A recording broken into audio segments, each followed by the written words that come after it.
Trump ने इसे न केवल मादुरो को न्याय के कटघरे में लाने के रूप में पेश किया, बल्कि यह भी कहा कि वेनेजुएला को अमेरिका अस्थायी रूप से चलाएगा जब तक वहां स्वतंत्र चुनाव नहीं हो जाता।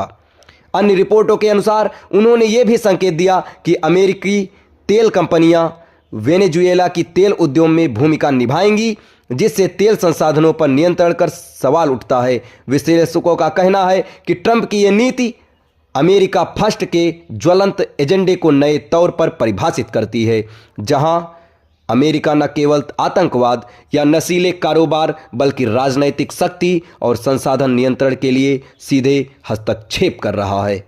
वैश्विक राजनीति पर असर। यह कदम एक बड़े भू राजनीतिक तनाव को जन्म दे रहा है। अंतर्राष्ट्रीय कानून और यूएन चार्टर की धज्जियां उड़ने का आरोप लग रहा है। वैश्विक शक्ति संघर्ष खासकर अमेरिका बनाम रूस, चीन और तीव्र हुआ है। लैटिन अमेरिकी क्षेत्र में शांति और स्थिरता पर गंभीर सवाल खड़े हुए हैं। तेल और प्राकृतिक संसाधनों पर नियंत्रण का मुद्दा वैश्विक बाजार को प्रभावित कर सकता है। क्या यह एक नया वैश्विक प्रेसिडेंट बन सकता है? कई विशेषज्ञों का मानना है कि अगर किसी बड़े राष्ट्र को बिना संयुक्त राष्ट्र की मंजूरी के सीधे मिलिट्री रूप से निहत्था करके लिया गया और उसके प्रशासन को नियंत्रित करने की कोशिश की गई, तो वह अंतर्राष्ट्रीय राजनीति में एक खतरनाक मिसाल बन सकता है। इससे छोटे देशों की संप्रभुता और सैन्य सत्ता के दुरुपयोग का भयभीत संकेत जाता है। इन सब का निष्कर्ष ये निकलता है कि वेनेजुएला पर अमेरिकी कब्जे की कार्यवाही सिर्फ एक सैन्य ऑपरेशन नहीं है, ये वैश्विक राजनीतिक, आर्थिक और वैचारिक लड़ाई का प्रतीक बनता जा रहा है।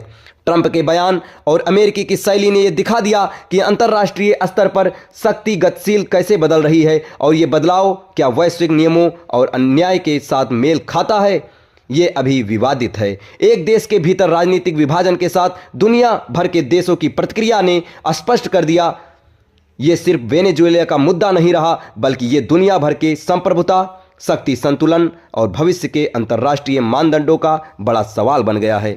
दोस्तों, इस तथ्य पर अगर आपको अपने विचार प्रस्तुत करने हों तो आप कमेंट बॉक्स में आकर अपने विचार प्रस्तुत करें और हमारे चैनल के साथ बने रहें। धन्यवाद।